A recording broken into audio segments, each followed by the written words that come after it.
اعوذ باللہ من الشیطان الرجیم بسم اللہ الرحمن الرحیم رب اشرح لی صدری ویسر لی امری واحلل عقدۃ من لسانی یفقہوا قولی 19واں پارہ وقال الذین لا یرجون لقاءنا لولا انزل علینا الملائکۃ او نری ربنا، وہ لوگ جو ہماری ملاقات کی امید نہیں رکھتے وہ کہتے ہیں ہم پر فرشتے کیوں نہیں نازل ہوئے، ہم اپنے رب کو کیوں نہیں دیکھتے۔ تکبر کر رہے ہیں یا اپنے نفس میں اور بڑی سرکشی کر رہے ہیں۔ جس دن یہ فرشتوں کو دیکھیں گے وہ کوئی خوشخبری کا دن نہ ہوگا مجرموں کے لیے، اور کہیں گے روک دی جائے کوئی آڑ، یعنی فرشتوں کو کب دیکھیں گے یہ موت کے وقت، تو وہ کوئی خوشخبری لے کر تو نہ آئیں گے متکبرین کے لیے یا نہ ماننے والوں کے لیے۔ اور پھر قبر میں اور حشر میں، تو حشر کا دن کس کے لیے سخت ہوگا؟ جو اس کا انکار کرے گا، بغیر نتیجے کے، بغیر تیاری کے وہاں پہنچے گا، تکبر اور گھمنڈ میں مبتلا ہو کر جو گستاخانہ فرمائشیں کرتے رہے۔ بالآخر جب وہ فرشتوں کو دیکھ لیں گے لیکن اس دن وہ چیخ اٹھیں گے، وہ دن ان کے لیے نہایت سخت ہوگا، سب کیا دھرا ضائع ہو جائے گا۔ اور پھر فرمایا کہ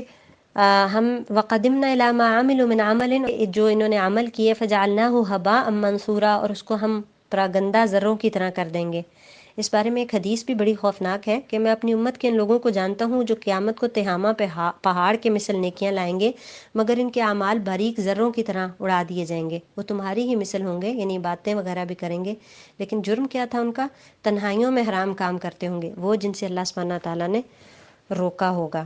لیکن جنت والے، اصحاب الجنتی، جنت والے یومئذ، اس دن خیر مستقرا و احسن مقیلا، اچھے ٹھکانے میں ہوں گے اور اچھی آرام گاہ میں۔ اور مقیلا دوپہر کو آرام کرنے کی جگہ کو کہتے ہیں، اور قیلولہ سنت بھی ہے۔ اس کے بہت سارے فوائد ہیں،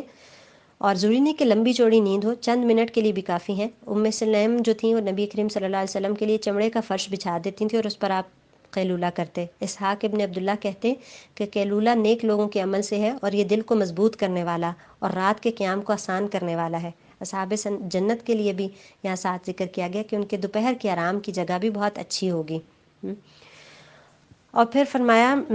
کہ آیت نمبر 27 میں کہ وہ دن جب ظالم اپنے ہاتھ کاٹ کر کہے گا یا لیتنی اتخذت مع الرسول سبیلا، کاش میں نے رسول والا راستہ اپنایا ہوتا۔ وہ ایک حدیث بھی ہے نا کہ حوض کوثر پر آپ صلی اللہ علیہ وسلم کے پاس آنے سے کچھ لوگوں کو روک دیا جائے گا اور کہا یہ جائے گا کہ آپ کو نہیں پتہ کہ انہوں نے آپ کے بعد کیا کیا کیا۔ تو اس دن کی جو پچھتاوے ہوں گے اور حسرت ہوگی وہ یہ ہے کہ کاش میں نے رسول کا ساتھ دیا ہوتا، رسول کا راستہ اپنایا ہوتا۔ اور پھر یہ بھی کہ کاش میں نے فلانے کو دوست نہ بنایا ہوتا، یا ویلتا لیتنی لم اتخذ فلانا خلیلا، کہ انسان جو ہے وہ اپنے دوست کے دین پر ہوتا ہے، اس لیے تم سب کو غور کر لینا چاہیے کہ وہ کسے اپنا دوست بنا رہا ہے۔ دوستیوں کے بارے میں محتاط رہنا ہے، کیونکہ وہ کہے گا لقد ضلنی عن الذکر بعد اذ جانی، اس نے مجھے نصیحت آ جانے کے بعد گمراہ کر دیا۔ وکان الشیطان للانسان خذولا، اور شیطان انسان کو چھوڑ دینے والا، رسوا کرنے والا ہے۔ آپ صلی اللہ علیہ وسلم نے تاکید کی کہ دوست دیکھ کر بناؤ، کہ آدمی اپنے دوست کے دین پر ہوتا ہے۔ اسی وجہ سے فاسقوں کو، فاجروں کو بار بار قرآن میں یہود و نصارہ کی دوستی سے بھی منع کیا گیا، یعنی کافروں فاسقوں کی دوستی سے، کیونکہ انسان جس کی صحبت اختیار کرتا ہے پھر اسی کا رنگ چڑھ جاتا ہے نا۔ حضرت عبداللہ بن عباس کا فرمانا ہے کہ کسی نے آپ سے پوچھا کہ ہم نشین کیسے ہوں، تو آپ نے فرمایا ان لوگوں کی صحبت میں بیٹھ جن کو دیکھ کر اللہ یاد آئے، جن کی گفتگو سے تمہاری دینی معلومات میں اضافہ ہو، اور جن کا عمل تمہیں دنیا اور آخرت کی یاد دلائے۔ آیت نمبر 30 میں ہے وقال الرسول یا رب ان قوم اتخذوا هذا القرآن مہجورا، رسول کہیں گے کہ اے رب میری قوم جو تھی انہوں نے اس قرآن کو چھوڑ دیا تھا، یعنی قیامت کے دن رسول ان لوگوں کی شکایت لینے یا شکایت کریں گے جنہوں نے قرآن کو چھوڑ دیا یا اس کا مذاق بنایا۔ یہ آیت نمبر 30 میں ہے نا۔ تو حدیث میں یہ بھی آتا ہے کہ جس شخص نے قرآن پڑھا مگر اس کو بند کر کے گھر میں معلق کر دیا، نہ اس کی تلاوت کی پابندی کی، نہ اس کے احکام پر غور کیا، وہ قیامت کے روز اس کے گلے میں پڑا ہوا آئے گا اور اللہ کی بارگاہ میں شکایت کرے گا کہ آپ کے اس بندے نے مجھے چھوڑ دیا، اب آپ اس کے اور میرے درمیان فیصلہ فرما دیں۔ یہ قرطبی میں یہ روایت ذکر کی گئی ہے۔ تو قرآن کو چھوڑنا نہیں ہے، اس کے احکام کا مذاق نہیں اڑانا۔ قرآن چھوڑنے کی کئی اقسام ابن الجوزی نے بیان کی ہیں کہ اس کو نہ سننا، نہ ایمان لانا، یا اس پر عمل نہ کرنا، یا اس کو حاکم نہ بنانا، یا اس پر غور و فکر نہ کرنا، یہ ساری چیزیں قرآن کو چھوڑنے میں آتی ہیں۔ پھر فرمایا کہ یہ کافر کہتے ہیں کہ قرآن آپ پر ایک ہی بار کیوں نہیں نازل ہو گیا؟ کہہ دیجئے کذالک لنثبت بہ فؤادک ورتلناہ ترتیلا، کہ ہم نے اس کو ترتیل سے پڑھا ہے تاکہ ہم اس کے ساتھ آپ کے سینے کو مضبوط کر دیں۔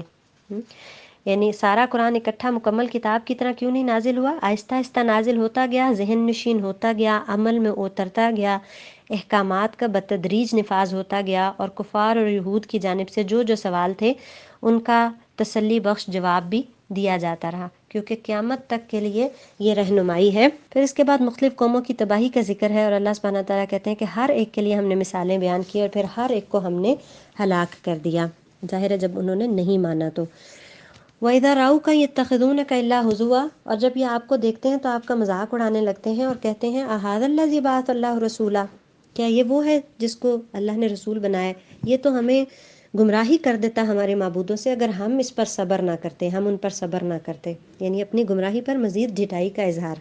آیت نمبر 43 میں ہے أَرَأَيْتَ مَنِ اتَّخَذَ إِلَٰهَهُ هَوَاهُ، کیا آپ نے اس شخص کو دیکھا ہے جس نے اپنی خواہش نفس کو اپنا معبود بنا رکھا ہے؟ یعنی معبود کی ہر بات ماننی ہوتی ہے، رب کی ہر بات ماننی ہوتی ہے، تو یہ کیا کرتے ہیں؟ ہر چیز اپنے دل کی مانتے ہیں۔ اور آیت نمبر 44 میں سوال کیا گیا ام تحسب ان اکثرهم یسمعون او یعقلون، کیا آپ سمجھتے ہیں کہ ان کی اکثریت سنتی ہے یا عقل رکھتی ہے؟ انہم الا کالانعام، یہ تو چوپایوں جیسے، مویشیوں جیسے ہیں، بل ہم اضل سبیلا، بلکہ یہ ان سے بھی زیادہ راہ راست سے بھٹکے ہوئے ہیں۔ کہ آیت نمبر 52 میں فلا تطع الکافرین وجاہدہم بہ جہادا کبیرا، کہ آپ کافروں کے اطاعت نہ کیجیے اور ان کے ساتھ جہاد کیجیے، اس کے ساتھ بہت بڑا جہاد۔ بھی کی ضمیر جو ہے یہ علماء کے نزدیک قرآن کی طرف جاتی ہے، یعنی قرآن کو لے کر ان کے ساتھ جہاد کبیر کرو، یعنی قرآن کو وسیع پیمانے پر پھیلانے کی محنت کو جہاد قرار دیا گیا، کیونکہ یہ مکی صورت ہے نا، اس میں اس وقت تک کبھی قتال فرض نہیں ہوا تھا، تو قرآن کو لے کر اللہ کے راستے میں جد و جہد کرنی ہے، اور اس قرآن کا پیغام جو ہے وہ ساری دنیا میں پھیلانا ہے۔ وَهُوَ الَّذِي مَرَجَ الْبَحْرَيْنِ هَٰذَا عَذْبٌ فُرَاتٌ وَهَٰذَا مِلْحٌ أُجَاجٌ، سمندر میں تلخ و شور کے ساتھ لذیذ و شیریں کا ذکر، کہ وہی ہے جس نے یہ دونوں قسم کے دریا یا سمندر جاری کیے۔ ہم سمجھتے ہیں کہ سمندر تو کڑوا ہی کڑوا ہوتا ہے، نہیں، اس میں کئی مقامات پر میٹھے پانی کے چشمے ہوتے ہیں۔ تلخ پانی میٹھے پانی کی مٹھاس پر اثر انداز نہیں ہوتا بغیر کسی دیوار، بغیر کسی ظاہری رکاوٹ کے۔ یہ اللہ کی شان ہے کہ دونوں پانی ساتھ ساتھ ہوتے ہیں پھر بھی گڈمڈ نہیں ہوتے۔ اور یہ بھی حکمت الہی ہے کہ سمندر کے تلخ اور شور پانی میں حیوانات مرتے ہیں، پوری زمین کی گندگیاں پانی کے ذریعے سمندر میں جا ملتی ہیں، تلخی کی بنا پر یہ سب کچھ فنا ہو جاتا ہے، ورنہ بدبو کے ساتھ رہنا بسنا مشکل ہو جاتا۔ پھر فرمایا آیت نمبر 58 میں وَكَفَىٰ بِهِ بِذُنُوبِ عِبَادِهِ خَبِيرًا، کہ وہ اپنے بندوں کے گناہوں کی خبر رکھنے کے لیے کافی ہے، یعنی گناہوں جو انسان جو کچھ بھی کر رہے ہیں ان سب کا اللہ سبحانہ تعالیٰ کو معلوم ہے۔ اس سے آگے پھر مومنین کی صفات کا ایک اور سیٹ اللہ سبحانہ تعالیٰ نے آگے رکھ دیا، یہ آئینہ ہے، اس میں ہم نے اپنے آپ کو دیکھنا ہے، اپنی نوک پلک درست کرنی ہے، سجنا ہے، سنورنا ہے، تاکہ جنت کے شایان نشان ہو سکیں۔ مختصر یہ کہ آیت نمبر 63 سے ہے وَعِبَادُ الرَّحْمَٰنِ الَّذِينَ يَمْشُونَ عَلَى الْأَرْضِ هَوْنًا وَإِذَا خَاطَبَهُمُ الْجَاهِلُونَ قَالُوا سَلَامًا، کہ اللہ کے بندے جو زمین میں آہستگی کے ساتھ چلتے ہیں اور جب جاہل ان کو مخاطب کرتے ہیں تو وہ ان کو سلام کہہ دیتے ہیں، یعنی عاجز ہوتے ہیں، ہمبل ہوتے ہیں، چال باوقار ہوتی ہے، لیکن یہ کہ اس میں تکبر نہیں ہوتا۔ چال جو ہے انسانی شخصیت کی عکاس ہوتی ہے، اور مومنوں کی یہ بھی صفات ہے کہ جہالت کے جواب میں بھلی بات کرتے ہیں، اور جہالت کا جواب سلامتی کے رویے سے۔ پھر فرمایا کہ والذین یبیتون لربہم سجدا وقیاما، مومن کی راتیں کہ وہ اپنے رب کے سامنے سجدوں اور قیام میں گزرتی ہیں، اور اس میں حدیث میں آتا ہے کہ جس نے رات کے قیام میں 10 آیتیں تلاوت کی اس کے لیے اجر کا ڈھیر رکھا جاتا ہے جو دنیا و ما فیہا سے بہتر ہے۔ اسی طرح فرمایا سلام پھیلاؤ، اچھی گفتگو کرو، صلہ رحمی کرو، اور رات کو جب لوگ سو رہے ہوں نماز قائم کرو، سلامتی سے جنت میں داخل ہو جاؤ گے۔ پھر فرمایا والذین یقولون ربنا اصرف عنا عذاب جہنم ان عذابها کان غراما، وہ جو دعائیں کرتے ہیں اللہ ہم سے جہنم کا عذاب پھیر دے، وہ چمٹ جانے والا ہے، بہت برا ٹھکانہ اور مقام ہے، یعنی خاص طور پر جہنم سے بچنے کی دعائیں، کیونکہ جو جہنم سے بچا لیا گیا اور جنت میں داخل کر دیا گیا وہ کامیاب ہو گیا۔ اور حدیث میں اللہ سے جہنم کے عذاب کی پناہ مانگا کرو، یعنی اس سے پناہ مانگا کرو، اور یہ بھی آتا ہے کہ جو 3 مرتبہ جہنم سے پناہ مانگے جہنم خود دعا کرتی ہے کہ اللہ اسے مجھ سے بچا لے، اور جب فکر کریں گے کسی چیز کی تو پھر وہاں لے جانے والے کام بھی خود بخود چھوٹ جائیں گے، جس کام کی فکر ہوتی ہے اس کے مطابق اعمال ہو جاتے ہیں نا۔ والذین اذا انفقوا لم يسرفوا ولم يقتروا وكان بین ذلک قواما، وہ لوگ جب خرچ کرتے ہیں تو پھر نہ اسراف کرتے ہیں نہ بخل کرتے ہیں، درمیان کی راہ لیتے ہیں. یعنی مومن جو ہوتا ہے مالی بد نظمی اور افراتفری کا شکار نہیں ہوتا، اور وہ جو اللہ کے سوا کسی اور کو الہ نہیں پکارتے اور کسی کا ناحق قتل نہیں کرتے، نہ زنا کرتے ہیں. جو کوئی ایسا کرے گا سخت گناہ پائے گا، اس کے لیے عذاب ہوگا قیامت کے دن دگنا، اور وہ اس میں رسوا ہو کر رہیں گے. ہاں جو توبہ کر لے اور ایمان لے آئے اور عمل صالح کرے تو اللہ ان کی برائیوں کو بھی حسنات میں بدل دے گا، اور اللہ بہت زیادہ بخشنے والا اور رحم کرنے والا ہے. تو اس کی مثال جو برائیوں کے بعد نیکیاں کرتا ہے، ایسی جیسے جس پر تنگ ذرا ہو، جس سے اس کا سینہ گھٹ رہا ہو، اور نیکی کر کے یعنی توبہ کر کے وہ ایک ایک کڑا اس کا توڑتا جا رہا ہو. اس کا مطلب یہ کہ پھر وہ ریلیکس ہو جاتا ہے. تو یہ اللہ سبحانہ و تعالیٰ کی شان رحیمی کی طرف اشارہ ہے کہ جو اس کی رحمت کا دروازہ کھلا ہوا ہے، جو سچی توبہ کر کے رجوع کرتا ہے، اللہ بڑے بڑے گناہوں کا بھی بوجھ اس سے اتار دینے کا وعدہ کرتا ہے. یہ انسان ہے جو کچوکے لگاتا ہے، لوگوں کو ان کا برا ماضی یاد دلاتا ہے، تانے دیتا رہتا ہے. اللہ تو مہربان آقا ہے، وہ یہ کہہ کر گناہ نہ صرف دھو ڈالتا ہے کہ وہ برائیوں کی جگہ بھلائیاں لکھ دے گا. سبحان اللہ، اس سے بڑھ کر بھی رحمت کوئی ہو سکتی ہے؟ پھر فرمایا والذین لا یشہدون الزور واذا مروا باللغو مروا کراما، وہ جو جھوٹی گواہی نہیں دیتے اور جب ان کا گزر کسی لغو بات سے ہوتا ہے تو وہ عزت سے گزر جاتے ہیں. جھوٹ کے گواہ نہ بننے میں ہر قسم کی برائی اور باطل کے تماشائی نہ بننا شامل ہے. ایسی مجلسوں میں شریک نہیں ہونا جو باطل ہوں، جہاں اللہ تعالیٰ کے احکام کی خلاف ورزی ہو رہی ہو. ابن عباس نے اس سے مراد مشرکین کے میلے اور عیدیں لی ہیں، اور محمد بن حنفیہ نے اس سے گانے بجانے کی مجلسیں مراد لی ہیں. اور مومن جو ہے اس کی دلچسپیاں لغویات سے نہیں ہوتی، جیسے کوڑے کے ڈھیر میں نہیں جھانکا جاتا کہ اس میں فلاں چیتھڑے کا ڈیزائن خوبصورت ہے یا نہیں. تو مومن جو ہوتا ہے وہ لغو مجالس سے شرافت کے ساتھ منہ موڑ کر گزر جاتا ہے، اس کا حصہ نہیں بنتا، اس میں جھانکتا نہیں ہے. اور پھر ساتھ ہی فرما دیا کہ جب رب کی آیات سنا کر نصیحت کی جاتی ہے تو وہ اندھوں بہروں والا رویہ نہیں اپناتے. مطلب یہ کہ ہوش گوش سے سنتے ہیں اور پلے باندھتے ہیں. اور پھر ان کی دعاؤں کے بارے میں کہا گیا کہ وہ نیکی میں سبقت لے جانے، آگے نکلنے، صف اول میں ہونے کے خواہش مند ہوتے ہیں، اپنے لیے، اولاد کے لیے، ازواج کے لیے آنکھوں کی ٹھنڈک اور ایمان مانگتے ہیں. وہ لوگ کہ یقولون، جو کہتے رہتے ہیں ربنا ہب لنا من ازواجنا وذریاتنا قرۃ اعین واجعلنا للمتقین اماما. تو مومن کی آنکھ کو اس سے بڑھ کر ٹھنڈا کرنے والی کوئی بات نہیں کہ وہ اپنی بیوی یا اولاد کو نیکی کرتا دیکھیں. یہ قرطبی کا قول ہے. اور ازواج میں شوہر، بیوی اور ساتھی بھی ہو سکتے ہیں جن کے ساتھ وہ نیک کام کرتا ہے، جن کے ساتھ دن کا بڑا حصہ گزارتا ہے. اپنے ساتھیوں کے لیے بھی دعا کریں کہ ان کو بھی اللہ ہماری آنکھوں کی ٹھنڈک بنائے. ورک پلیس کا سکون بھی اس میں آتا ہے، کیونکہ ہر وقت کا غم جو ہے یہ انسان کی صلاحیتوں کو زنگ لگا دیتا ہے. اور پھر فرمایا وجعلنا للمتقین اماما، کہ اللہ ہمیں متقیوں کا بھی امام بنا دے، یعنی اس میں بھی صف اول میں کھڑا ہونے والا بنا دے. تو اس سب کے بدلے کیا ملے گا؟ اولئک یجزون الغرفۃ بما صبروا، ان لوگوں کو جنت کے بالا خانے ملیں گے اس وجہ سے کہ انہوں نے صبر کیا، اور ان کو اس میں تحیات اور یعنی گریٹنگز اور سلام ملے گا. بخاری میں ہے کہ جنت میں مقربین کے لیے غرفات جو عام اہل جنت کو یوں نظر آئیں گے جیسے زمین والے ستاروں کو دیکھتے ہیں. سورہ شعراء، بسم اللہ الرحمن الرحیم. طاسین میم، تلک آیات الکتاب المبین لعلک باخع نفسک الا یکونوا مؤمنین. یہ آیات ہیں کتاب مبین کی، شاید کہ آپ اپنی جان گھلائی دیں اس بات پر کہ یہ ایمان لا کر نہیں دیتے. اور پھر آیت نمبر 5 میں فرمایا کہ نہیں آتا ان کے پاس کوئی ذکر نیا رحمان کی طرف سے مگر وہ اس سے اعراض ہی کرتے ہیں. پھر فرمایا آیت نمبر 8 میں ان فی ذلک لآیہ، بے شک اس سب میں نشانی ہے. وما کان اکثرهم مؤمنین، لیکن ان میں سے اکثریت ایمان لانے والے نہیں. اس آیت کی کئی دفعہ تکرار ہے اس صورت میں. اور پھر یہ بھی کہ وَإِنَّ رَبَّكَ لَهُوَ الْعَزِيزُ الرَّحِيمُ، کہ بے شک تیرا رب بہت زیادہ غالب اور رحم کرنے والا نہیں کر سکتا. اور عزیز وہ بھی ہوتا ہے جو بے نیاز ہوتا ہے، جو بے مثل ہوتا ہے، مخلوقات اس کی محتاج ہوتی ہیں. اور اس کے بعد پھر حضرت موسیٰ کا قصہ شروع ہو رہا ہے. وَإِذْ نَادَىٰ رَبُّكَ مُوسَىٰ أَنِ ائْتِ الْقَوْمَ الظَّالِمِينَ، جب تیرے رب نے موسیٰ علیہ السلام کو پکارا کہ ظالم قوم کے پاس جاؤ. قوم فرعون، قوم فرعون کے پاس. الا یتقون، کیا وہ ڈرتے نہیں ہیں؟ اس پر پھر موسیٰ علیہ السلام نے ساتھ کہا کہ میرا سینہ تنگ ہوتا ہے اور میری زبان صحیح سے نہیں چلتی. فَأَرْسِلْ إِلَىٰ ہارون، آپ حضرت ہارون علیہ السلام کو بھی رسالت دے دیجئے. تو اگر کوئی کام اکیلے نہ کر سکتے ہوں تو اپنا ساتھ بنا لینے میں کوئی حرج نہیں. حالانکہ موسیٰ علیہ السلام اولو العزم رسول تھے. دین و دنیا کے کاموں میں کسی دوسرے سے مدد لینے میں کوئی حرج نہیں، خاص طور پہ دین کے کام میں. امر بالمعروف اور نہی عن المنکر میں بھی اس کی ضرورت ہوتی ہے، اور ویسے بھی اللہ سبحانہ تعالیٰ نے نیکی اور تقویٰ کے کاموں میں ایک دوسرے کا ساتھ دینے کا حکم دیا ہے، اور گناہ اور سرکشی کے کاموں میں ایک دوسرے کا ساتھ دینے سے منع فرمایا ہے۔ پھر اللہ سبحانہ تعالیٰ نے ان کو جب بھیجا فرعون کے پاس، تو فرعون نے اپنے احسانات جتانے شروع کر دیے اور کہا کہ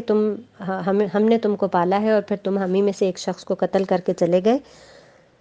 تو حضرت موسیٰ علیہ السلام نے کہا کہ میں نے یہ سب کچھ نادانی میں کیا، اور پھر جب تمہارا خوف محسوس کیا تو میں یہاں سے چلا گیا، اور اللہ نے مجھے حکم بھی عطا کیا اور مجھے رسولوں میں سے بنایا۔ یعنی انسان جب کسی چیز کا اعتراف کر لیتا ہے تو ریلیفڈ محسوس کرتا ہے، اپنی غلطی کو پھر بھلا کر دوبارہ سے نیکی کے راستے پر آنا، یہی ایک مومن کی نشانی ہے۔ اور فرعونی رویہ یہ ہے کہ اس نے احسان جتایا اور کہا کہ ہاں تو چھوٹا سا تھا اور ہم نے تجھے پالا، اور احسان جتانا یہ اللہ سبحانہ تعالیٰ کو پسند نہیں ہے۔ اللہ قیامت کو احسان جتانے والے سے کلام بھی نہیں کرے گا، اور 3 لوگوں کی نہ فرض نماز قبول ہوتی ہے نہ نفل، اس میں سے ایک نافرمان اور بد سلوک، دوسرا احسان جتانے والا، اور تیسرا جو ہے تقدیر کو جھٹلانے والا۔ پھر اس کے بعد موسیٰ علیہ السلام نے اس سے کہا کہ اول تو اس کو ہدایت قبول کرنے کی دعوت بھی دی، اور پھر ساتھ یہ بھی کہا کہ بنی اسرائیل کو میرے ساتھ بھیج دو، ان کو اس سرزمین سے، کیونکہ اس غلام بنا کر رکھا ہوا تھا نا۔ تو اس نے اس کا کیا مطلب لیا اور اپنی قوم کو کیسے بھڑکایا فرعون نے؟ اس نے کہا آیت نمبر 35 میں، یرید ان یخرجکم من ارضکم بسحرہ، یہ اپنے جادو کے زور پر تمہیں تمہاری سرزمین سے نکالنا چاہتا ہے۔ فماذا تأمرون، اب تم کیا حکم کرتے ہو یا کیا مشورہ دیتے ہو؟ تو موسیٰ علیہ السلام کا کام فی سبیل اللہ تھا، وہ اللہ کے راستے میں کام کر رہے تھے، کوئی دنیاوی اجر نہیں چاہتے تھے، لیکن پھر بھی اس نے ان کو یہ کہا کہ یہ اس کا مقصد تو زمین میں بڑائی حاصل کرنا ہے، تمہیں تمہاری سرزمین سے بے دخل کرنا ہے۔ اور پھر موسیٰ علیہ السلام نے اس کام کو جاری رکھا، اللہ تعالیٰ کے راستے میں دعوت دیتے رہے، جادوگروں کو ان کے مقابلے کے لیے بلایا گیا، اور جادوگر جو تھے وہ کس کے لیے کام کر رہے تھے؟ وہ بادشاہ کے لیے، اور وہ دنیاوی اجر کے طالب تھے، اسی وجہ سے انہوں نے کہا کہ ہمارے لیے کوئی اجر ہوگا اگر ہم غالب ہوں گے۔ آیت نمبر 49 میں ہے کہ جب جادوگر حضرت موسیٰ علیہ السلام کو پہچان گئے کہ ان کے پاس جو ہے وہ چیز معجزہ ہے اور وہ جادو نہیں ہے جو ہمارے پاس ہے، تو فرعون نے پھر بھی بجائے اس کے کہ یہ اس بات کو مانتا، اس نے کہا کہ انہ لکبیرکم الذی علمکم السحر، یہ موسیٰ تمہارا بڑا ہے جس نے تمہیں جادو سکھایا ہے۔ جب کسی کے پاس دلیل نہیں ہوتی نا تو وہ بلیم گیم کھیلنے لگتا ہے، جھوٹے الزامات لگانے لگتا ہے۔ تو موسیٰ علیہ السلام سے کہنے لگا کہ یہ جادو بھی تم نے ہی ان لوگوں کو سکھایا، اور تم لوگ تو پہلے ہی آپس میں ملے ہوئے تھے۔ پھر اس کے بعد موسیٰ علیہ السلام اپنی قوم کو لے کر وہاں سے نکل گئے، اور فرعون جو ہے وہ ان کے پیچھے آ گیا، اور جب وہ بنی اسرائیل نے دیکھا کہ ہم تو پکڑے جانے لگے ہیں تو وہ گھبرا گئے۔ تو حضرت موسیٰ علیہ السلام نے کیا کہا؟ کلا ان معی ربی سیہدین، بے شک میرے ساتھ میرا رب ہے، وہ ہماری رہنمائی کرے گا۔ جیسے آپ صلی اللہ علیہ وسلم نے ہجرت فرمائی تھی تو حضرت ابوبکر صدیق سے آپ نے کیا کہا تھا؟ لا تحزن ان اللہ معنا، غم نہ کرو اللہ ہمارے ساتھ ہے۔ آیت نمبر 69 سے وَاتْلُ عَلَيْهِمْ نَبَأَ ابراہیم، آپ ان کو ابراہیم علیہ السلام کی خبر پڑھ کر سنائیے، جب انہوں نے اپنے باپ سے اور اپنی قوم سے کہا کہ تم کس کی عبادت کرو گے، اور پھر ان کو بڑے ہی خوبصورت الفاظ میں اللہ سبحانہ تعالیٰ کا تعارف کروایا، رب العالمین کا۔ الذی خلقنی فہو یہدین، وہ جس نے مجھے پیدا کیا اور وہی میری رہنمائی کرتا ہے۔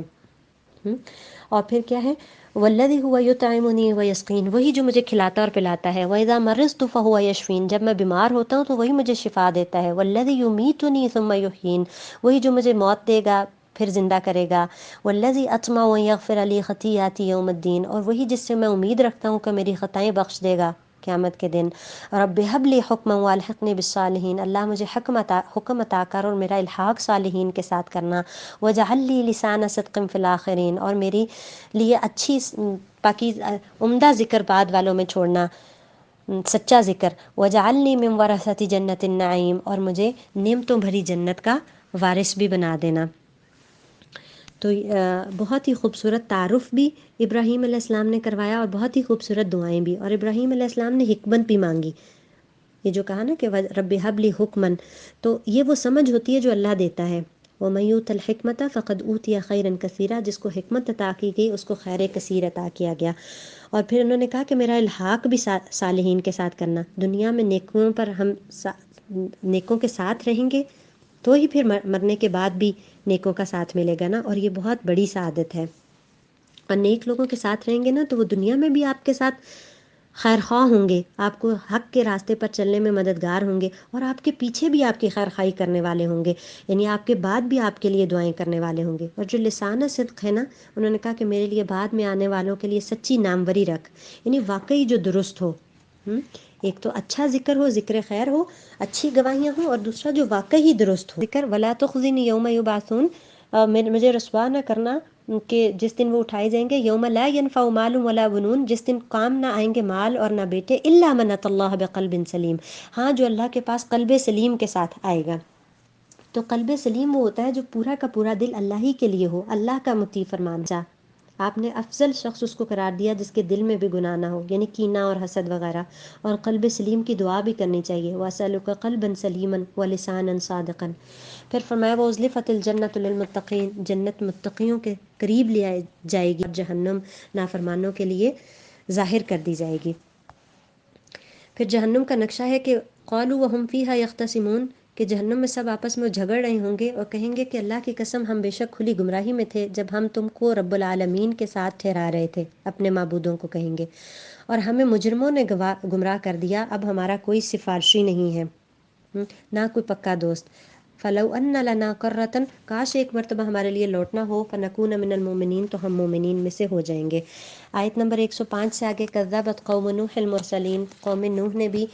رسولوں کو جھٹلایا، ان کو بھی ان کے بھائی نوح نے کہا کہ کیا تم تقوی نہیں اختیار کرتے، میں تمہارے لیے رسول امین ہوں، پس اللہ سے ڈرو اور میری اطاعت کرو، اور میں تم سے اس کا کوئی اجر نہیں مانگتا، ان اجری الا علی رب العالمین، میرا اجر تو رب العالمین پر ہے، فاتقوا اللہ واطیعون، اللہ سے ڈرو اور میری اطاعت کرو۔ یہ سیم میسج آگے آئے گا مختلف رسولوں کے ساتھ، جیسے اس سے اگلے رکوع میں ہے کذبت عاد المرسلین، عاد نے بھی رسولوں کو جھٹلایا، اذ قال لهم اخوهم ہود لا تتقون انی لکم رسول امین فاتقوا اللہ واطیعون وما اسألکم علیہ من اجر ان اجری الا علی رب العالمین اتبنون بکل ریع آیۃ تعبثون، کیا تم ہر بلند جگہ پر ایک نشانی بنا ڈالتے ہو ایسی کھیل کود کے لیے، یعنی قوم عاد کو نبی سے جو ڈانٹ پڑی کہ ہر اونچے مقام پر ایک لا حاصل ایک یادگار بنا ڈالتے ہو، یہ تو ہم بھی کرتے ہیں نا، یہ وسائل کا ضیاع ہے۔ آیت نمبر 141 سے پھر آگے ذکر ہے کذبت ثمود المرسلین اذ قال لهم اخوهم صالح الا تتقون، یہ بھی سیم میسج ہے، اور ان کو نشانی کے طور پر ایک اونٹنی دی گئی جو ان کے سامنے پہاڑ میں سے نکلی، لیکن انہوں نے اس کو مار ڈالا، اور کیا ہوا فاصبحوا نادمین، پھر صرف ندامت رہ گئی، اور صرف ندامت کافی نہیں تھی، ندامت کے ساتھ توبہ اور نیت اور عمل بھی ضروری تھا، لیکن ان سے تو پھر وہ عمل کی مہلت چھین لی گئی۔ کذبت قوم لوط المرسلین، قوم لوط نے بھی رسولوں کو جھٹلایا جب ان کے بھائی لوط نے بھی ان سے کہا کہ کیا تم ڈرتے نہیں ہو، اور وہی پیغام ان کو بھی دیا گیا۔ پھر 172 سے ہے کہ اسی طرح ایکا والوں نے بھی کیا، جب ان کے بھائی شعیب نے کہا کہ تم ڈرتے نہیں ہو، اور ان کو ناپ و تول میں کمی پر توبیخ کی گئی، پھر ان کو ایک سائبان کے دن کے عذاب نے آ پکڑا، اور ہر پیغمبر کو یہی سننا پڑا کہ انہوں نے کہا کہ لوگوں نے کہا کہ ان پر تو کوئی جادو ہو گیا ہے اور یہ مجنون ہے، لیکن پیغمبر روٹھ نہیں گئے کہ اب میں کچھ نہیں بتاؤں گا، وہ اللہ کا پیغام پہنچاتے ہی رہے۔ آیت نمبر 192 میں ہے وَإِنَّهُ لَتَنزِيلُ رَبِّ الْعَالَمِينَ، بے شک یہ نازل کیا گیا ہے رب العالمین کی طرف سے، نزل بہ الروح الامین، اس کو روح الامین لے کر اترے ہیں، علی قلبک لتکون من المنذرین، آپ صلی اللہ علیہ وسلم کے قلب مبارک پر، تاکہ آپ جہانوں کے لیے ڈرانے والے خبردار کرنے والے بن جائیں۔ آخرت کے بارے میں کہا گیا فیاتیہم بغتۃ وہم لا یشعرون، اچانک یہ آ جائے گی ان پر اور ان کو شعور بھی نہیں ہوگا، فیقولوا هل نحن منظرون، پھر یہ کہیں گے کہ اب ہمیں مہلت مل سکتی ہے۔ پھر آیت نمبر 205 میں کہا گیا کیا تو نے دیکھا ہے کہ اگر ہم ان کو فائدہ دیں کئی سال، پھر ان کے پاس آ جائے وہ جس کا ان سے وعدہ کیا جاتا ہے، تو نہ کام آئے گا ان کے وہ جو کچھ بھی یہ مال و متاع دیے گئے تھے۔ اور ایک حدیث میں آتا ہے یقیناً اللہ اس بندے کا عذر پورا کر دیتے ہیں جسے اللہ نے 60 یا 70 سال کی زندگی عطا کر دی ہو، یعنی اس کے پاس پھر کوئی عذر نہیں کہ اب میں عمل نہیں کر سکا۔ آیت نمبر 214 میں ہے کہ وَأَنذِرْ عَشِيرَتَكَ الْأَقْرَبِينَ، کہ آپ اپنی قریبی رشتہ داروں کو ڈرائیے، وَاخْفِضْ جَنَاحَكَ لِمَنِ اتَّبَعَكَ مِنَ الْمُؤْمِنِينَ، اور اپنے بازو بچھا دیجئے ان کے لیے جو آپ کی پیروی کریں مومنین میں سے۔ تو دین کا آغاز کہاں سے کرنا ہے؟ گھر سے، لیکن یہ حرف آخر نہیں ہے، اگر وہ نہیں مانتے تو باہر بھی لے کر جانا ہے، اور پھر کسی کو یہ تانا بھی نہیں دینا کہ آپ کے تو اپنے گھر والے نہیں مانتے، آپ ہمیں کیوں بتا رہے ہیں۔ پھر فرمایا الذی یراک حین تقوم، وہ جو آپ کو دیکھتا ہے وہ اللہ جب آپ کھڑے ہوتے ہیں، وتقلبک فی الساجدین، اور آپ کا پھرنا سجدہ کرنے والوں کے درمیان، اور نماز میں یہ خیال کہ اللہ دیکھ رہا ہے تو یہ خشوع و خضوع کو پیدا کرنے والا خیال ہے۔ سورہ شعراء ہے تو یہاں سے شعراء کا بیان آ رہا ہے، وہ شعراء یتبعہم الغاوون، شعراء ان کے پیچھے لگتے ہیں گمراہ لوگ، کیا تم نہیں دیکھتے کہ وہ ہر وادی میں سرگرداں پھرتے ہیں اور وہ کچھ کہتے ہیں جو وہ کرتے نہیں، سوائے وہ ان لوگوں کے جو ایمان لائے اور عمل صالح کیے اور اللہ کا ذکر کثرت سے کرنے والے ہوں۔ تو اللہ سبحانہ تعالیٰ نے یہاں شاعروں کی دو قسمیں بیان کر دی ہیں، پہلی وہ جو لہو اور لعب اور عشق و عاشقی اور حسن و جمال کے بارے میں شاعری کرتے ہیں، بے مصرف اور بے مقصد شاعری اور بے عمل شاعر، اور دوسری قسم حضرت حسان بن ثابت، کعب بن مالک جیسے شعراء اسلام جو ایمان اور عمل صالح اور اللہ کے ذکر سے مزین ہوں۔ اور آج کے دور میں ہم اقبال کی شاعری کو بھی دیکھ سکتے ہیں، جنہوں نے قرآن و سنت کے پیغام کو اشعار کے قالب میں ڈھالا۔ بسم اللہ الرحمن الرحیم، سورۃ النمل، طاسین، تلک آیات القرآن و کتاب مبین، یہ آیات ہیں قرآن کی اور کتاب مبین ہے، ہدی و بشریٰ للمؤمنین، ہدایت ہے اور خوشخبری ہے مومنوں کے لیے جو نماز قائم کرتے ہیں، زکوٰۃ دیتے ہیں اور آخرت پر یقین رکھتے ہیں۔ ان الذین لا یؤمنون بالآخرۃ، بے شک وہ لوگ جو آخرت پر ایمان نہیں لاتے، زینا لہم اعمالہم، ہم نے ان کے اعمال ان کے لیے مزین کر دیے ہیں، فہم یعمہون، وہ سرگرداں پھرتے ہیں، یعنی ان کو اپنی غلطیاں نظر ہی نہیں آتی ہیں۔ اولئک الذین لہم سوء العذاب،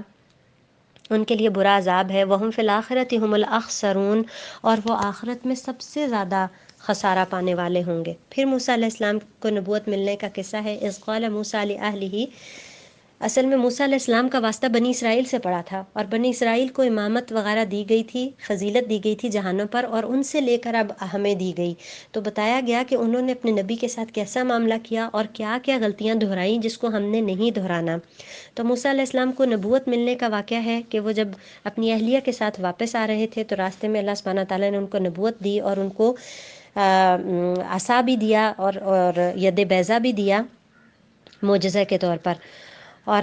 پھر اس کے بعد جو ہے حضرت داؤد اور سلیمان علیہ السلام کا ذکر ہے آیت نمبر 15 سے، وَلَقَدْ آتَيْنَا دَاوُودَ وَسُلَيْمَانَ عِلْمًا، ہم نے داؤد اور سلیمان کو علم دیا، وَقَالَ الْحَمْدُ لِلَّهِ الَّذِي، اور ان دونوں نے کہا کہ سب تعریف اس اللہ کے لیے ہے، فَضَّلَنَا عَلَى كَثِيرٍ مِّنْ عِبَادِهِ الْمُؤْمِنِينَ، جس نے ہمیں اپنے بہت سارے مومن بندوں پر فضیلت دی۔ وَوَرِثَ سُلَيْمَانُ دَاوُودَ وَقَالَ يَا أَيُّهَا النَّاسُ، اور داؤد کے وارث سلیمان علیہ السلام ہوئے، بیٹے تھے نا ان کے، اور کہا کہ اے لوگو، علمنا منطق الطیر، ہمیں پرندوں کی بولی بھی سکھائی گئی ہے، وَأُوتِينَا مِن كُلِّ شَيْءٍ، اور اللہ نے ہمیں ہر چیز عطا کی ہے، إِنَّ هَذَا لَهُوَ الْفَضْلُ الْمُبِينُ، بے شک یہ اللہ کا بہت بڑا فضل ہے۔ سلیمان علیہ السلام کو اللہ نے غیر معمولی اقتدار سے نوازا تھا، ایسی بادشاہت جو آپ سے پہلے اور بعد میں کسی کو نہ دی گئی، پرندوں چونٹیوں کی بولیاں تک سکھائی گئی، جن انسان اور پرندوں کے لشکر مطیع فرمان بنا کر عطا کیے گئے، ہوا تک پر اختیار دیا گیا۔ اور پھر ایک دفعہ سلیمان علیہ السلام کے لیے ان کے لشکر جمع کیے گئے، جنوں اور انسانوں میں سے اور پرندوں میں سے بھی۔ سلیمان علیہ السلام اپنے لشکر کے ساتھ ایک چونٹیوں کی وادی سے گزرے تو ایک دی نے کہا کہ چونٹیوں اپنی گھروں میں داخل ہو جاؤ، ایسا نہ ہو کہ سلیمان اور اس کا لشکر تمہیں رون ڈالے اور انہیں خبر بھی نہ ہو۔ تو اس کی یہ بات سن کر فتبسم ضاحکا، حضرت سلیمان علیہ السلام نے ہنستے ہوئے تبسم فرمایا، مسکرائے۔ انبیاء کا ہنسنا مسکرانا ہی ہوتا ہے، جیسے کہ آپ صلی اللہ علیہ وسلم کے بارے میں کہا جاتا ہے کہ آپ صلی اللہ علیہ وسلم سے زیادہ مسکراتے ہوئے کسی کو نہیں دیکھا گیا، یعنی آپ صلی اللہ علیہ وسلم خوش مزاج تھے، اور انبیاء اللہ کی نعمتوں پر شکر کرنے والے بھی ہوتے ہیں۔ وقال، سلیمان علیہ السلام نے کہا، رب اوزعنی ان اشکر نعمتک التی انعمت علی وعلی والدی، اللہ مجھے توفیق دے کہ میں تیری نعمتوں کا شکر ادا کروں جو تو نے مجھ پر انعام کی اور میرے والدین پر بھی، وان اعمل صالحا ترضاہ، اور میں ایسے اعمال کر سکوں جس پر تو راضی ہو، وَأَدْخِلْنِي بِرَحْمَتِكَ فِي عِبَادِكَ الصَّالِحِينَ، اور مجھے اپنی رحمت کے ساتھ اپنے نیک بندوں میں داخل کرنا۔ اس کے بعد انہوں نے پرندوں کی خبر لی اور کہنے لگے کہ کیا ہے کہ میں ہدہد کو نہیں دیکھ رہا، کیا وہ غائب ہو جانے والوں میں سے، میں اس کو شدید عذاب دوں گا یا میں اس کو ذبح کر دوں گا، یا وہ میرے پاس کوئی کھلی دلیل یعنی کوئی عذر پیش کرے۔ تھوڑی ہی دیر گزری تو وہ آیا اور کہا کہ میں ایسی خبر لایا ہوں جو آپ کے پاس نہیں ہے، جس کا احاطہ آپ نے نہیں کیا، اور میں ملک سبا سے ایک یقینی خبر لایا ہوں، وہاں ایک عورت حکمران ہے، اسے سب کچھ دیا گیا ہے، اس کا بڑا عرش ہے، لیکن میں نے اس کو اور اس کی قوم کو سورج کو سجدہ کرتے ہوئے پایا ہے، اور شیطان نے ان کے لیے اعمال مزین کر رکھے ہیں۔ اب یہ جو انہوں نے کہا کہ میں ہدہد کو نہیں دیکھ رہا، تو اس کا مطلب ہے کہ ان کا جو لشکر تھا بڑا آرگنائز تھا، بڑا منظم تھا، اور اس کا ریکارڈ بھی تھا، تو انہوں نے وہ خبر بھی لیتے تھے جو نہیں آتا تھا۔ اور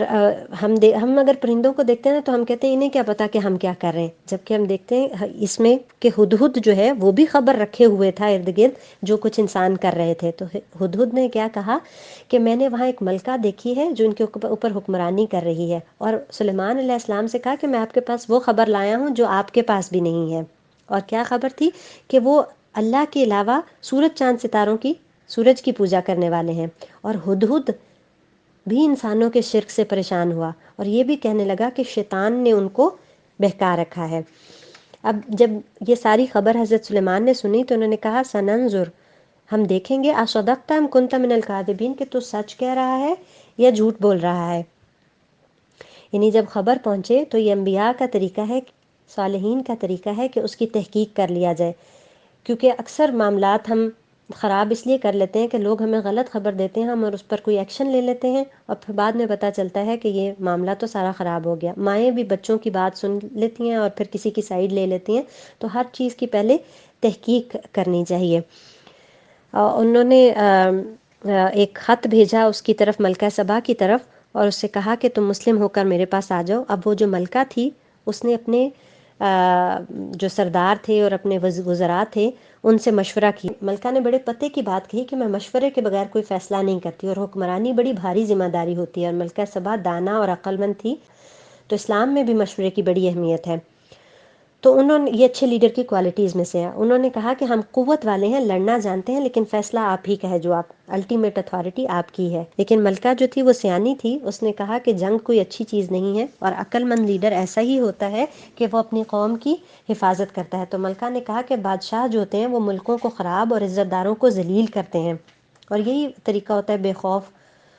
جو اللہ سے بے خوف بادشاہ ہوتے ہیں اور جن کے اندر ملک گیری کی ہوس ہوتی ہے۔ تو انہوں نے، ملکہ نے کہا کہ ہم کوئی ہدیہ دے کر، وَإِنِّي مُرْسِلَةٌ إِلَيْهِمْ بِهَدِيَّةٍ، ہم کوئی ہدیہ دے کر بھیجیں گے کہ ہمیں پتہ چلے کہ یہ جو سلیمان علیہ السلام ہیں کیا یہ ہماری سلطنت پر قبضہ کرنے کے لیے کہہ رہے ہیں یا واقعی اللہ کا پیغام پہنچا رہے ہیں۔ اور ہدیہ ویسے بھی ایسی چیز ہے کہ اس سے دشمنی کم ہو جاتی ہے، فرمایا گیا نا وہ کہ ہدیہ دو اور اس سے محبت بڑھتی ہے۔ تو اس سے ہمیں یہ بھی پتہ چلتا ہے کہ جن رشتہ داروں سے ہمارا تعلق ٹوٹ گیا ہے ان کو ہم کوئی ہدیہ دے کر یا فون کر کے بھی اس کو بحال کر سکتے ہیں۔ اور لیڈرز بھی جو ہوتے ہیں یہ جوڑنے والے ہوتے ہیں، اور عورتوں کی سمجھداری سے بھی رشتہ داریاں جڑتی ہیں اور گھر بنتے ہیں۔ بہرحال سلیمان علیہ السلام کے پاس جب وہ ملکہ کے تحائف پہنچے تو کہا کہ اتمدوننی بمال، تم مجھے مال کے ساتھ مدد کرنا چاہتے ہو؟ جو اللہ نے مجھے دیا ہے وہ بہتر ہے اس سے جو تم کو دیا ہے، تم اپنے ہی ہدیے پر خوش ہو رہے ہو۔ اور اس کے بعد پھر انہوں نے وہ واپس بھیج دیا، ان کو ہدیہ قبول نہیں کیا۔ بعد سلیمان علیہ السلام نے اپنے ارد گرد جو جنات تھے اور جو علماء تھے ان سے کہا کہ ملکہ کا چونکہ تخت بہت مشہور ہے، اس کو اس کے آنے سے پہلے، کیونکہ ان کو اندازہ ہو گیا تھا کہ ملکہ سمجھدار ہے اور وہ مسلم ہو کر آ جائے گی، اس سے پہلے میرے پاس لے آیا جائے۔ تو وہ شخص جس کے پاس علم تھا کتاب کا، قال الذی عندہ علم من الکتاب انا آتیک بہ، میں آپ کے پاس اس کو لے آؤں گا، قبل ان یرتد الیک طرفک، آپ کی پلک جھپکنے سے پہلے۔ تو علم کی قوت جو ہے یہ سب قوتوں سے زیادہ بڑی ہے، اور جنات میں بھی درجات ہیں اور اس میں علم والا جو تھا وہ زیادہ اوپر تھا۔ پھر جب وہ دیکھا انہوں نے کہ وہ تخت ان کے پاس آ گیا ہے تو فوراً کہنے لگے ھذا من فضل ربی، یہ میرے رب کا فضل ہے، لیبلونی اشکر ام اکفر، تاکہ وہ مجھے آزمائے کہ میں شکر کرتا ہوں یا کفر کرتا ہوں۔ اس سے پہلے بھی سلیمان علیہ السلام نے اپنے آپ کو قابو میں رکھنے کی دعا کی تھی نا، جو آیت نمبر 19 میں گزری ہے۔ تو نعمتوں کی آزمائش زیادہ مشکل ہوتی ہے، تو اسی پر سلیمان علیہ السلام نے کہا کہ یہ میرے رب کا فضل ہے، جو کچھ بھی نعمتیں مجھے ملی ہیں، اور یہ اس لیے ہے کہ اللہ مجھے دیکھ رہا ہے کہ میں شکر کرتا ہوں یا میں ناشکری کرتا ہوں، اور جو کوئی شکر کرتا ہے تو وہ اپنے ہی لیے کرتا ہے، وہ من کفر، اور جو کفر کرتا ہے، ناشکری کرتا ہے، تو میرا رب بڑا بے نیاز اور کرم کرنے والا ہے۔ اور اس کے بعد پھر جب وہ ملکہ آ گئی مسلم ہو کر تو حضرت سلیمان علیہ السلام نے اس کی شخصیت کو پرکھنے کے لیے ایک اور امتحان رکھا۔ آج کے دور میں بھی بہت ساری ایکٹیویٹیز ہوتی ہیں، بہت ساری ڈیوائسز ہوتی ہیں جس کے ساتھ کسی کی شخصیت کو پرکھا جاتا ہے۔ تو انہوں نے ایک شیشے کا فرش جو تھا اس کے اوپر اس کو چلنے کو کہا۔ اس وقت وہ یہ ٹیکنالوجی وہاں پہ نہیں تھی، ایسا حوض یا فرش اور جگہوں پر نہیں بنتا تھا۔ سلیمان علیہ السلام کو اللہ تعالیٰ نے یہ ٹیکنالوجی دی تھی، تو یہ اس لیے تھا تاکہ یہ معجزات اس کو دکھائے جائیں، تاکہ سلیمان علیہ السلام جو اللہ کی طرف اس کو دعوت دے رہے ہیں اس کو قبول کرنے میں اس کے لیے آسانی ہو جائے۔ اور جب وہ داخل ہوئی اس میں، اس نے اپنے پائنچے اٹھا لیے، یعنی وہ سمجھی کہ اس میں پانی ہے، اور جبکہ سلیمان علیہ السلام نے بتایا کہ یہ تو ایک فرش ہے جس کے اوپر شیشہ لگا ہوا ہے، تو فوراً وہ جو ہے اس نے حق کو قبول کر لیا۔ ضروری نہیں کہ ہر بندہ حق کو رزسٹ کرے۔ اس نے کہا انی ظلمت نفسی، اے رب میں نے اپنے نفس پر ظلم کین، اور میں سلیمان علیہ السلام کے ساتھ رب العالمین کے سامنے مسلم ہوتی ہوں۔ پھر فرمایا وَلَقَدْ أَرْسَلْنَا إِلَىٰ ثَمُودَ أَخَاهُمْ صَالِحًا، ہم نے سمود کی طرف ان کے بھائی صالح علیہ السلام کو بھیجا، یہی بات بتانے کے لیے کہ اللہ کی عبادت کرو، لیکن اس وقت وہ لوگ دو فریق ہو کر باہم جھگڑنے لگے، یعنی کسی نے مان لیا اور کسی نے نہ مانا۔ پھر ان کی دیدہ دلیری کیا تھی کہ انہوں نے آپس میں یہ پلاننگ کی کہ ہم رات کو شب خون ماریں گے اور صالح علیہ السلام اور ان کے گھر والوں کو ختم کر دیں گے، اور پھر ہم کہیں گے کہ ہم تو یہاں موجود ہی نہ تھے اور ہم اس بات میں سچے ہیں۔ پھر اللہ سبحانہ تعالیٰ نے ان کے ساتھ کیا کیا، ایسی قوموں کے ساتھ انہوں نے بھی تدبیر کی اور ہم نے بھی تدبیر کی، اور وہ اس چیز کو سمجھتے ہی نہیں تھے۔ فانظر کیف کان عاقبۃ مکرہم، دیکھو کہ کیسا ہوا انجام ان کی تدبیروں کا۔ انا دمرناہم وقومہم اجمعین، یہ کہ ہم نے ہلاک کر دیا ان کو اور ان کی قوم کو، سب کے سب کو۔ فتلک بیوتہم خاویۃ بما ظلموا، اب دیکھو کہ یہ ان کے گھر گرے ہوئے ہیں ان کے ظلم کی وجہ سے۔ ان فی ذلک لآیۃ لقوم یعلمون، بے شک اس سب میں نشانی ہے علم رکھنے والی قوم کے لیے۔ پھر اس کے بعد حضرت لوط علیہ السلام کا ذکر ہے کہ وَلُوطًا إِذْ قَالَ لِقَوْمِهِ أَتَأْتُونَ الْفَاحِشَةَ وَأَنْتُمْ